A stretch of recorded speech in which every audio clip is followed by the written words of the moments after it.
Ladies and gentlemen, welcome once again to the Packernet Podcast. I am your host and resident panelist, as always, Ryan Schlipp. Check us out online, packernet.com. Find me on Twitter, pack_data. Well, today is going to be the final day of kind of looking back and all that kind of good stuff, because we got to start looking forward into the playoffs and whatnot. Usually we start that, Friday-ish, but it's the playoffs, so we're going to spend as much time as we can. And to be clear, I'm not really looking backward for the sake of looking backward. I'm trying to figure out what the heck is going on so we can assess what needs to happen moving forward, so we're clear on that. But not a ton of news. As the offseason has started, a lot of the teams currently out are requesting interviews, and unlikely that any of our coaches would get poached this year. Not that anything's necessarily terrible, but we've kind of shaken the Matt LaFleur offensive tree, and it hasn't bore a lot of fruit. So I don't know if that's going to continue. Because I think it's one of those things kind of similar to Andy Reid or whatever, that you understand it's kind of the guy at the top that's doing a lot of it, and maybe not super great underneath that as far as head coaching material. Defensive side is significantly too early. I mean, it could be wrong, but I mean, it's not like this is the most elite defense in the history of the world. They were just good enough to win, not good enough to have everybody immediately poached, which is, I think, a pretty fantastic spot to be. We'll see what happens in the postseason. However, some of the front office guys are starting to get some interviews, which makes sense, despite some fans' feelings about the front office. I think a lot of guys are held in pretty high regard, and John Eric Sullivan is one of them. He's been a not-so-hidden secret for quite a while now. I don't believe this is his first round of having interviews, if I'm not mistaken. But Tennessee did fire their GM. Kind of a big hubbub about that, because apparently they just extended the guy like this offseason. And whatever ended up happening, I mean, you can't really assume it's like one bad offseason or something. It had to be a difference of opinion on visions or something to that effect, because it's very unusual to decide that this is our guy moving forward. You sign him an extension, and within like 6 months or so, you get rid of him. But anyways, the Jets, as well as the Titans, I believe, are on the radar. I know Ian Rappaport said officially the Jets are expected to interview Packers Vice President of Player Personnel, John Eric Sullivan. And then Tom Silverstein mentioned Sullivan has drawn some interest before, and look for him and possibly some others from Green Bay to get interviews in Tennessee, where former Packers executive Chad Brinker will be leading the GM search to replace Ran Carthon. So kind of an unfortunate thing for us, because when you have a former Packer running it, you kind of have an idea of what you're looking for that's out there. You have a very intimate idea of what's going on in Green Bay. So if there's anybody there that you think could do it, you're going to know all the names and you're going to call all of them, You can't hide Green Bay from a guy that started in Green Bay, but it is what it is. We'll see what happens. Otherwise, the only real thing that's going on is it does look as though Jalen Hurts will be ready to go. Look, let's just call it what it is. He should play. Like I said before, with having played like some of the lesser teams that, you beat them and you don't really feel good about it, and so what? They're not this, that, or the other. Let's just do this thing. You know what I mean? Let's play the Eagles with Jalen Hurts, and let's just determine if this team is good enough to win or not. Or, however you want to phrase that. Either do it or don't. Either you're going to step up once the playoffs start and we're going to get this thing figured out, or you're not. So Jalen is likely to play, as he should. You'd hate to, well, I shouldn't say hate. Screw the Eagles. Who cares? But eliminating them only because Jalen Hurts was gone or whatever is not the way that I want to do it. If we're going to beat the Eagles, let's just beat the Eagles. You know what I mean? And if we're going to lose, I definitely don't want to lose to the backup, because that's just going to make it's just going to make everything worse. You didn't belong. You couldn't even beat them without their quarterback, blah, blah, blah. No, forget that. Forget it. Jalen needs to play. We need to play Jalen. And if we win, you can try to pull the Jalen was hurt card all you want. I'm not buying it. A win is a win. A loss is a loss. It is what it is. By the way, one of the indications of that, Mike Garafolo, the Eagles waived quarterback Ian Book, who was signed to the practice squad and then active roster after Jalen Hurts first suffered his concussion. So don't need him anymore would be a pretty strong indication that, they don't need him anymore. All right, let's just go ahead and do this. I don't remember how much I said on the thing. I when I made the video, I assumed that I would say everything on the podcast. So let's just do that. Essentially what I did, I told you I was going to do it. I made a video of it. I am only going to make this available to Patreon and subscribers to the Substack. So if you're interested, you could view it there. Part of me wants to make it free for everybody, just because, as I've been saying or will say, feel free to make up your own mind. However, I do need to offer some special perks to those guys that help support the podcast, and that's what I intend to do. So this will be the audio portion. I did my best to understand that some of you guys will not be watching the video and will only be hearing the audio to try to explain everything. So you'll, at the very least, you'll understand exactly what it is that I'm trying to get across overall. But here is that audio. Okie doke. So what we're going to do is we're going to go through all these passing plays. I'm sure I've already explained this to you on the podcast, but for those of you viewing this on Patreon or whatever, we're going to go through all Jordan's passing plays. I'm going to be slightly annoyed because I already did this and I didn't see this little thing here. If you can see that on your screen, that was defaults to off, so there was no audio. So that sucked. Okay, let's run through this again real quickly. See if I can move the, screw it. So first play of the game is exactly what I've been telling you every time. And as far as I can tell in this game, it pretty much holds true. These quick little out routes are open every single time. So what are we going to do? He's going to come up, boom, right there.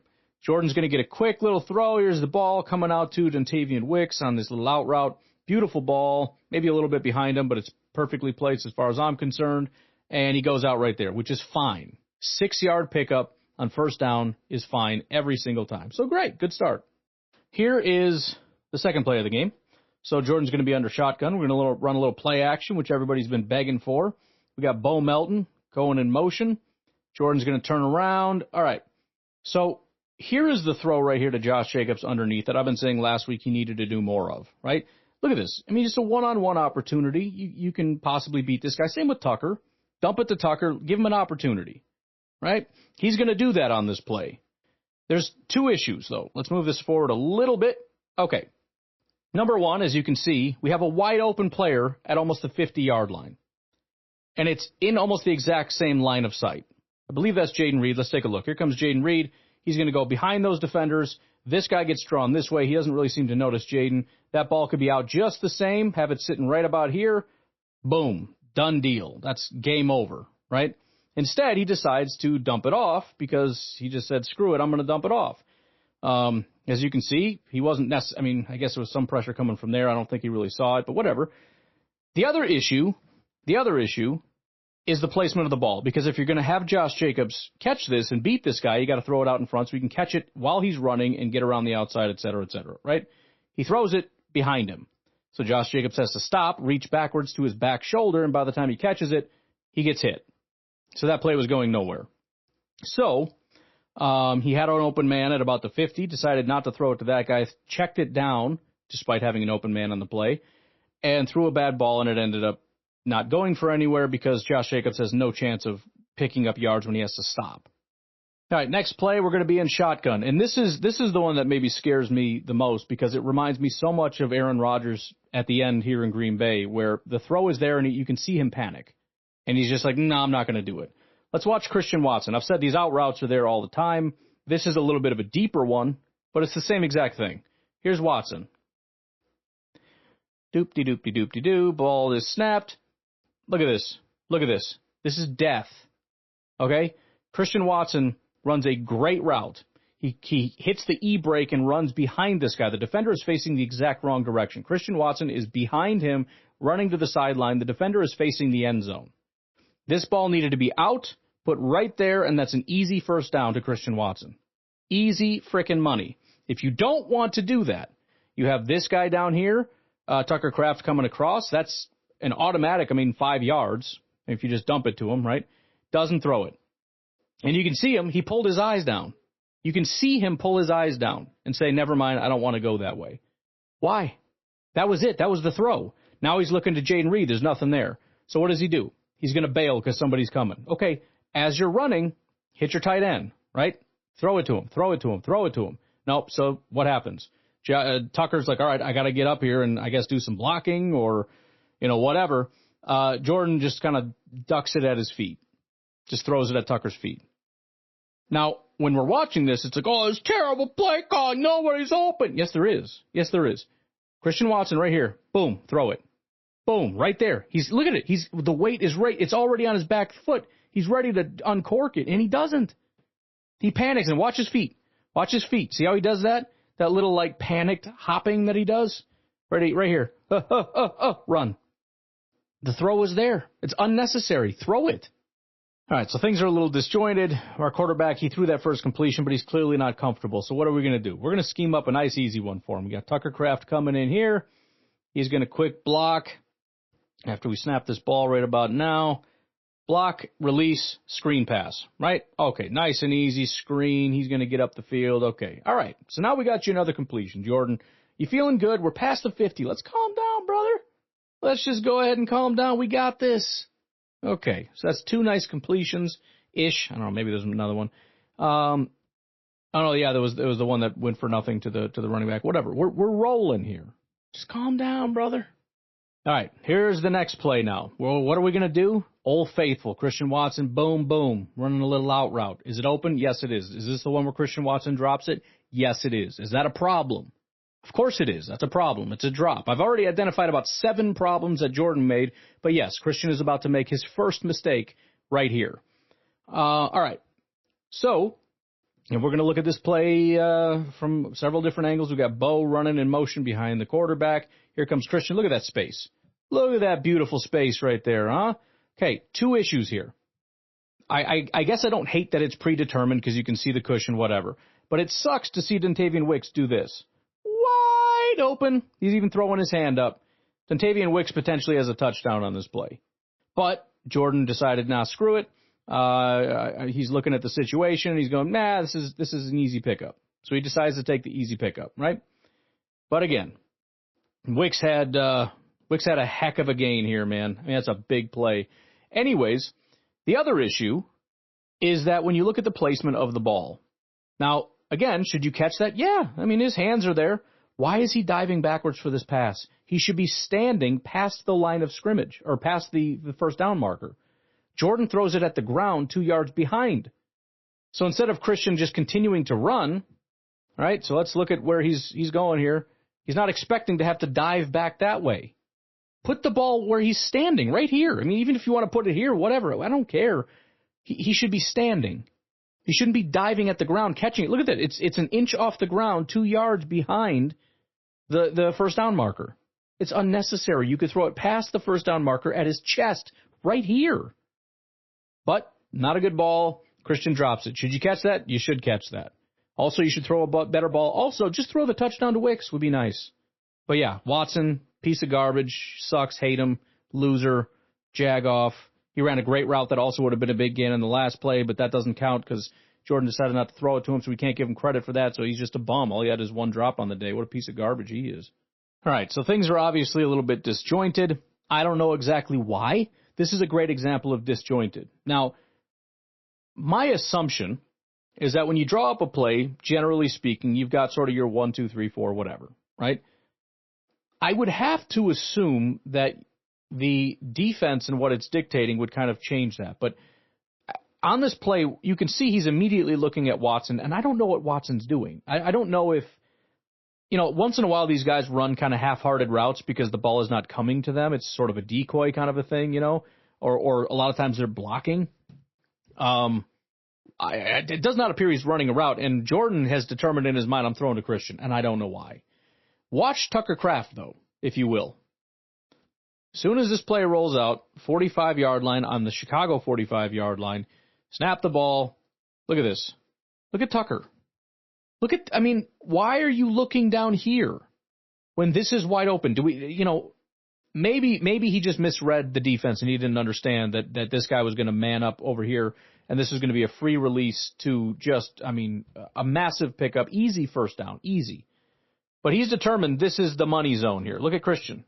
What is that even going to do? This is not the throw. There's nothing here. With the way that this defender is defending it, look at that. He started charging down immediately, so Christian's already like, well, that's dead, right? The idea that I'm going to come out of this break and wait for the ball. This is a pick if you throw this. Look at him. He's charging before I even come out of my break, like daring me to throw it. Now, if he was going to double move, this could be a killer. But it's not. I mean, he's supposed to go here, and the defender's already charging down like, I'm going to get that ball. So that's dead. And again, the way that this is being played, don't you know that? Maybe you don't. Maybe you think this is man coverage. I don't. Even if it is, I mean, it doesn't really change anything with the cushion that he's got. It's going to be played the same way. How do we not know Tucker is wide open up here? And by the time he comes off, look, he's looking over here. He's doing the happy feet, and he does a fadeaway jumper shot. He doesn't really need to do that. Everybody's perfectly blocked. Look at this. It's getting a little congested. Run back here. Plant your feet. Nobody's touching him. Instead, he does the fadeaway jumper, which is unnecessary. Ball gets tipped, presumably going to Brooks, and I believe it got tipped. Landed at his feet. Maybe that could have been a good play if the ball didn't get tipped.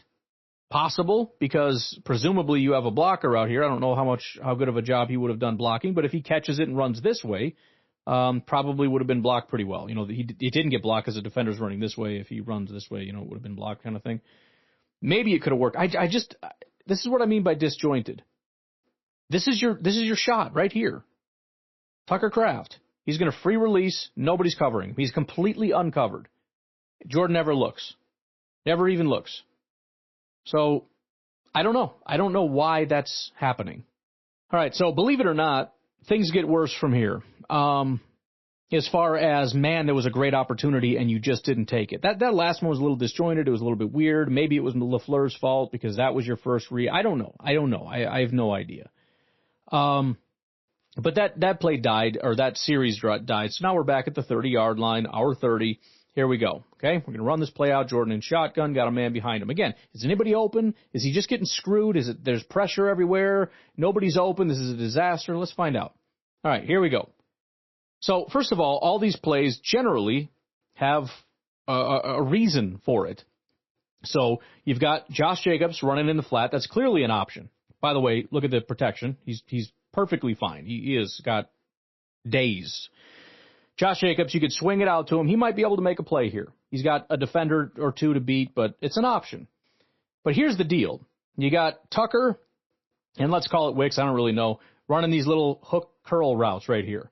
That draws these middle defenders up. Now, you've got this guy here who's going to run out this way, which is going to clear out a nice little area here for Watson, which I have to assume is the intended design. Let's take a look.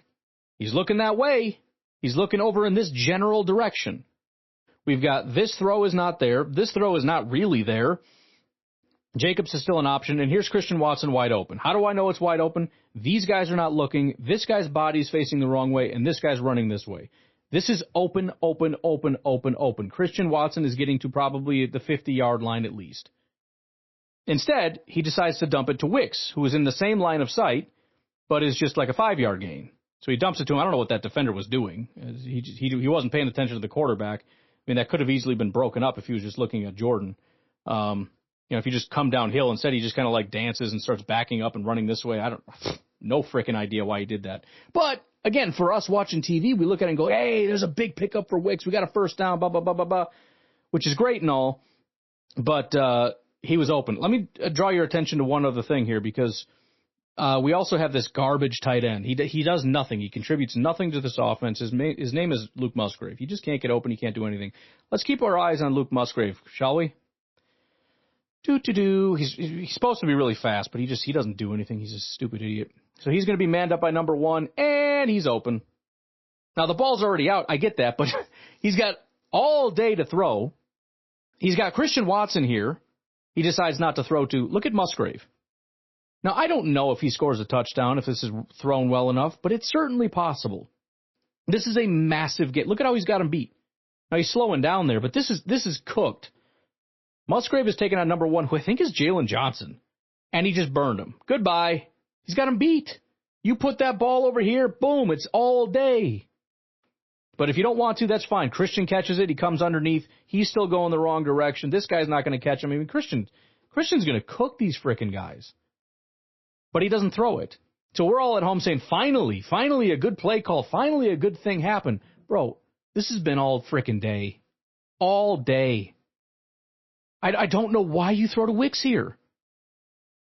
I mean, Christian is the guy to throw to. I mean, Musgrave would have been the better throw, but I understand not waiting for that to develop or whatever, especially if you see Christian wide open down here. Why are you even looking at Wicks? All he's doing is drawing away defenders. He seems so determined in this game to just throw it to the easiest throw. Just make sure we're moving, which is what I wanted him to do last week. But in this game, the Bears are giving us everything. Everybody's wide open 20 yards down the frickin' field. And we're just throwing these little checkdowns. But Wicks caught it. He turned up the field because this defender, he's like, I don't want to touch him. I don't feel like tackling today. It's cold out here. So he's able to turn up and get a first down, which is great. But this is terrible. All right, here's the next play. And this is a big one. This is 2 really nice plays in a row for the offense, at least as far as the television is concerned. We got Jordan under center. We're past the 50-yard line. We're moving. We're grooving. Everything's great. All right, there you go. There goes Musgrave in motion. We're going to do the old play action. All right, so let's take a look at what we got here.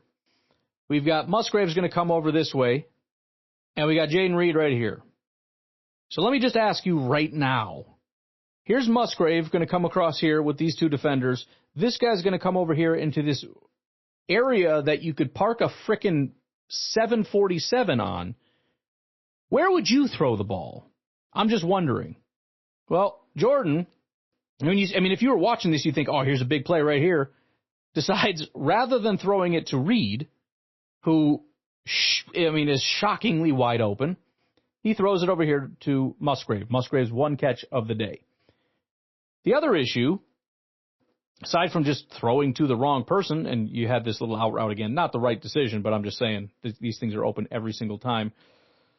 The other issue is the placement of the ball, right? Okay, you want to throw it to Musgrave, whatever. Let him catch it in stride here behind Reed, right? Just keep running and catch it in stride. What happens? No, he's got to stop and fall down and come backwards to catch this because it's so underthrown. This is an unbelievably terrible pass and terrible decision. I mean, it's right there. You're throwing it to him. It's just the wrong guy. But whatever. It's a big play. Yay for the offense. It got there. I mean, Jordan was under a little, granted, he didn't need to wait that long to uncork it, but, he did. And you can see he's kind of in a little tight area there. Squeezes it through. Probably, we could say that's why it came up short, whatever. I don't know why you don't throw it to Reed, though. I don't understand, man. And for reference, for those that are listening, Musgrave fell to the ground and caught it at about the 23-yard line. Jaden Reed is standing at the 15. And, of course, if he would have caught it, he would have gained additional yards, presumably. So that's just for your context. All right, next play. We're down to, whatever I said it is, 23-ish yard line. Jaden Reed's going to do his loop-de-loop, come in front of Jordan, behind Jordan. All right, so here's the sitch. First of all, our first option is right here. You can throw a little screen pass to Jaden Reed with Josh Jacobs as a blocker. So when Jaden Reed did the little loop-de-loop, he came in front of Jordan and back around the other way, and then the ball was snapped, and Josh Jacobs took off as a lead blocker, Jaden Reed off to the outside. It's a good decision to throw that if you wanted to, because the nearest defender is over here at the 15, 16, 17, call it the 17-ish yard line, and Josh Jacobs is a lead blocker. There's not a lot of other guys, so probably could get several yards. He decides to throw to Malik Heath, which is not a terrible decision, and this is a mistake by Heath. There's no question. So there's a decent buffer here. The first issue, there's several issues. Number one, you could throw it to Jaden, would have been a better option. There's another option we'll get to in a minute that would have been super nice. There is that option. The first issue is this guy's kind of parked here. So as soon as you raise your arm, he's gunning downhill, right? He's firing downhill. The second issue is that Malik kind of just fades backwards rather than attacking the football. We've seen this several times. If you run toward the football and attack it, you can catch it and the defender can't quite get there. But if you just stand there, he's going to come up and blast you. The other issue is that if he does come back and attack it, he catches it about the 20-yard line. That would be like a 3-yard gain if he goes down right away. So whoop-de-frickin-do. Okay, if you haven't seen it on your screen yet, let me show you another thing. Take a look at number 88, Luke Musgrave here. Let's just see how this goes. So he's just going to come around and sneak through and boop. Now you could say, well, this guy would have, the guy that ended up breaking up this pass could have drifted backwards. Fine, pump fake. Listen, as soon as Jordan raises his arm, He's looking that direction. And by the way, this defender doesn't see Musgrave coming across. So he's not threatened by it. And he knows he has a safety behind him. He's worried about this. So right now he's triggering already. Pump fake and then throw to Musgrave. This is I don't want to call it a walk-in touchdown. Maybe the safety tackles him. He's getting inside the 5, if not a touchdown for Musgrave. So Jayden Reed would have been a better option. Musgrave potentially is a touchdown.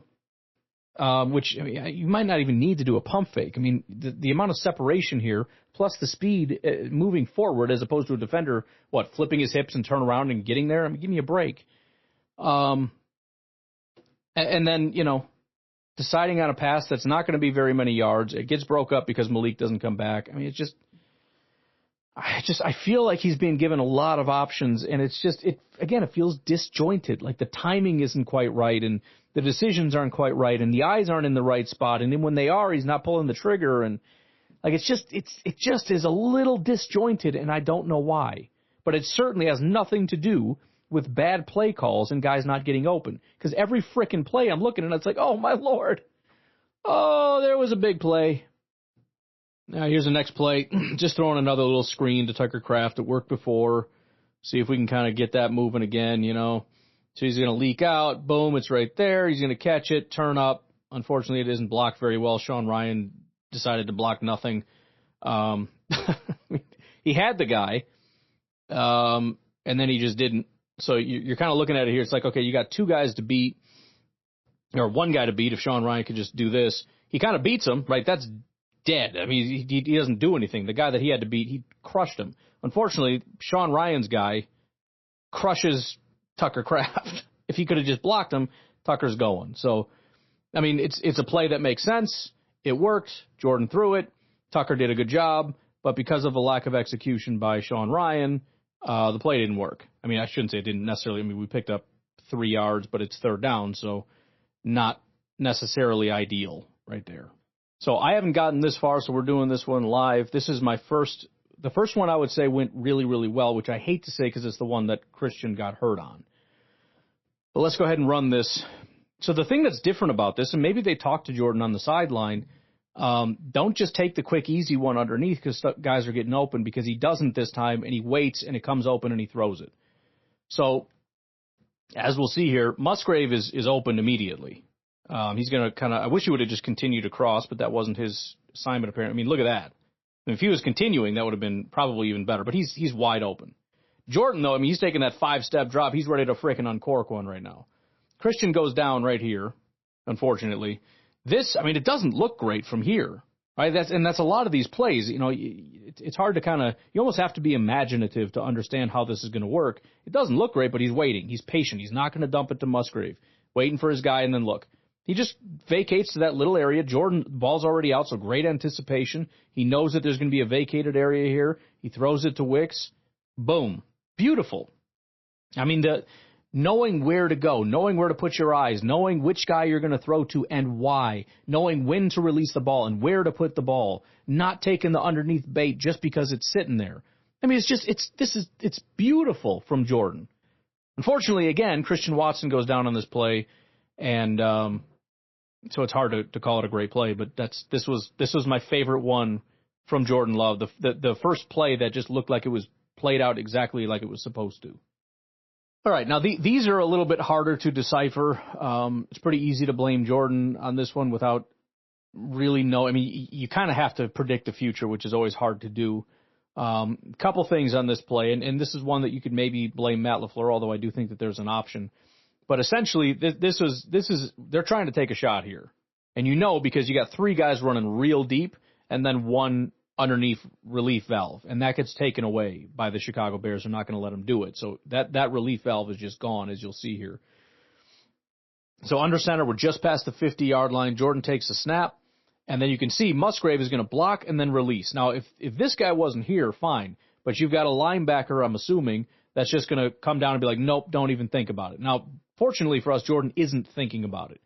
Here's the issue, and this is the one you might remember throwing to Tucker. And Tucker probably should have caught it. I don't know. It's hard to tell whose hands are where. The biggest issue I have with this is, again, it feels like there's a design here. Tucker is going to come underneath. whoever this is, Bo or whatever, no, Bo is the guy I want him to throw to. Whoever this is going to pull out this way to pull the safety. The entire point is to get Bo kind of by himself down the sideline. And if you look at it, that's essentially what happens. Now, again, it's hard to know for sure because he obviously at this point is looking back, and maybe that's not what Jordan was anticipating not happening. He was hoping that this guy wouldn't see it so you can throw it, whatever. I don't really know. Again, you got to be imaginative. You have to just kind of on the fly figure out what's going to happen. He's maybe assuming he's not going to look. I don't know. But the bothersome part, again, is when you look at it, you got him drawing these guys away, you got Wicks drawing him away, and you got Bo running by himself. Now, would he have been by himself if the ball wasn't already traveling to Tucker Kraft? No. So the only other question, and again, you can't really know because you need a parallel universe to be able to see it. But the biggest thing here, I suppose, and it's so hard to see, right? Because, I mean, if he doesn't just decide to throw it, you'd almost want to see it run out because he's going to come this way. And you would wonder if he kind of pulled and maybe went a little, maybe there's a throw here. Maybe Bo could beat this guy, although he's looking, so he's probably going to come peeking. So it's going to be tough. I don't know exactly the best option. Maybe this was the best option, but, you know, I don't know. It's hard to say. It's hard to fully critique. The only other thing I could think, I want to look at this one more time, when you got everybody running as deep as they are and everybody just bailing on this, the only thing I wonder is if Jordan could have just said, screw it, and took off and run.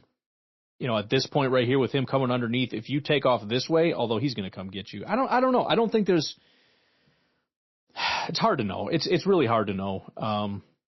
Jordan threw to who he thought was the best option. It's hard to imagine this is the best option, but, you know, whatever. I think taking a shot to Bo would have been ideal, but you probably have number one and the safety would have crashed down on him, similar to what happened in the last game. So I don't know that there's a scenario where these guys get spaced fast enough. Maybe if he waits a little bit longer, you know, once they start to separate, now these guys have to really decide, right? And he's going to have to flip his hips and run with Wicks, leaving a true one-on-one here with Bo. Jordan didn't feel like he had the time or didn't really want to mess with it. I don't know, decided to throw it to Tucker. Either way, it didn't really work, and it's hard for me anyways to fully decipher what the best option there was. I would probably just chalk it up to, on this instance, for the first time this entire game, their defensive coordinator made the right call against Matt LaFleur, which, believe it or not, that does happen once in a great while. And then after that play, as you can see, we got Malik in here. So that's going to be it for Jordan for the day. Might as well watch this just for fun. This is a nice little pass over here. Oh, never mind. That was the screen that went nowhere. I was thinking that was the nice pass down there to the tight end. So, I mean, to me, it's the exact same thing I watched the last week. That there is a disjointedness between the play design, the intention of the play, the way that it interacts with the defense, and where Jordan's eyes need to be, where the timing needs to be, how the accuracy needs to be. It's not working right now. Now, obviously, if we go back to the Saints game or some of these other games, it is working, and I'm sure you're going to see a lot of beautiful stuff. But for whatever reason, LaFleur and Jordan are not on the same page. And Jordan seems scared. He seems skittish. You can see his feet kind of getting panicked. You can see him not pulling the trigger on throws that are there. You can see him throwing to checkdowns when if you just wait 3, 2, 1 second, something better comes open down the field. You can see him throwing to, you know, with guys in the same line of sight or very near each other. One great option, one not super great option. He throws to the not super great option. So I don't know, man. I'm sure you can get some other film people to come and watch this and come away with a different takeaway, but I don't think it's really disputable that there is something that's not clicking here. If you have guys open and the ball doesn't go there, something's broken. It just is. I mean, I'm happy guys are open, and it gives me hope because, I mean, we should have just cooked this frickin' team. Just cooked them. Just embarrassed them. And instead, we're dinking and dunking down the field. You got tip ball here, bad pass there, drop over here. And then just a whole lot of not throwing to the wide open guy. So, I don't know. And again, I will post this on Patreon and the Substack. And assuming this worked, if not, I quit. But then you won't be hearing this, so it doesn't matter. So you feel free to review it for yourself if you are subscribed to any of those, and come to your own determination. All right, so that's it. That's what I got. Something's broken, and I don't know what it is. Matt and Jordan and the offensive coordinator and the quarterback coach and the wide receiver coach and the offensive line coach, they all got to get together. Robert Saleh, who everybody seems to think is responsible for a bad 2 games. Okay. Whatever it is, we got to get back to it. We got to figure it out. Potentially interested in going back to the last several, looking at some better Jordan Love games to see if there's anything that stands out. I doubt it. But look, I'll stand by what I've been saying. If they can figure it out, if they can make this work, if you can get Jordan in sync, on rhythm, I don't think there's going to be. I'm not going to pretend there's not a challenge, but I feel very confident the Packers would beat the Eagles. The Eagles are not a joke, though. The Eagles are a legitimate football team. And if you're going to continue to play this way, if there's going to continue to be plays drawn up that are not in sync with what the quarterback is doing, where you got guys coming open over here and your eyes are over there, this is going to be, it's a joke. It's a complete joke. So I don't know why. I don't know if we changed things later on. We started doing new concepts. I don't know if defenses started throwing some different stuff at Jordan and he's not been able to kind of acclimate to this style. I'm kind of hopeful that that's what it is because these things don't last. There's defensive changes and then quarterbacks and coordinators and all that. They kind of figure it out and they find a way. And then you got to find a new trick. So I'm hopeful that it's just been 2 weeks of somebody throwing crap at Jordan and now they got some time to settle in and really figure out what defenses are trying to do to get in his head and just kind of help him along because it's not as though they're doing things to take plays away. The plays are there. But we got to get Jordan comfortable. And, I think not knowing what to do makes you uncomfortable. Jordan at his best, like I said, that first Eagles game that he played, he was just comfortable. He was just flowing. It was just, okay, I'm going to, I'm look over here, boom, throw it. Done, easy. That's what I loved about Jordan. That's what made Jordan such a good quarterback is that he played within the structure of the offense. And he's looking more like, late stage Aaron Rodgers to me than what we saw early on. He's looking like a guy that is hesitant, he's scared in the pocket, and he just wants to launch it down the field 24/7. This is what Rodgers was doing. And it was not good. It sucks. Matt LaFleur is getting people open all over the field. Just throw it to the frickin' open guy. I don't need the heroics. I don't need magic. I don't need ESPN highlight reels. A nice, easy throw to the guy wide open in the middle of the field will suffice. But right now, the Green Bay Packers are, according to the one site anyways, it's different in different places, but right now the Packers are 5-point underdogs. And that's not a small amount. It's not. Being an underdog at 1, 2, 3 points. The Packers see that once in a while. It's usually, home field, this, that, or the other. 5 points is pretty declarative. It's saying, yes, they are in Philadelphia. Also, I think Philadelphia is a notch above Green Bay, and that's understandable why they're thinking that based on what Green Bay has been doing. So, certainly not insurmountable, right? None of these games are automatic. Pittsburgh is 10-point dogs to Baltimore. I would never bet that. Especially since it's a divisional game, no chance. Denver and Buffalo. Denver's 9-point underdogs. Now, do I think Buffalo's going to win? Yeah, but would I be shocked beyond belief if Denver? Of course I wouldn't. The rest of them are a little bit closer, but it's the playoffs, man. Anything can happen. It's just a matter of you just got to show up. Any and all of these teams deserve to be here. Some maybe more than others. But, you look at the Texans, I think the Texans are very similar to the Packers in that we know they have the talent. We've seen the talent. We saw it last year, but it's just not been able to be as consistently brought forward. They're 3-point underdogs in this game against the Chargers. Now, if they show up and play like they did against the Lions, they're going to get embarrassed. If they show up and play like, whatever, I don't know what games they've been playing well, but I'm sure they've had several. I think they're going to destroy the Chargers at home. Tampa Bay and Washington, it's easy to say, well, look at Tampa Bay's record and look at, Washington and Tampa Bay, look at their records and everything else. Tampa Bay's kind of a team and Washington's this powerhouse, but really no. I mean, Tampa Bay, first of all, are favorites, and a lot of it has to do, like I said, with the fact that the hottest quarterback in football right now is the Buccaneers quarterback. I mean, I personally look at that as a coin flip, but then on Monday we got Minnesota and the Rams. The Vikings, I'm kind of shocked to see, are only 1.5 point favorites in that game.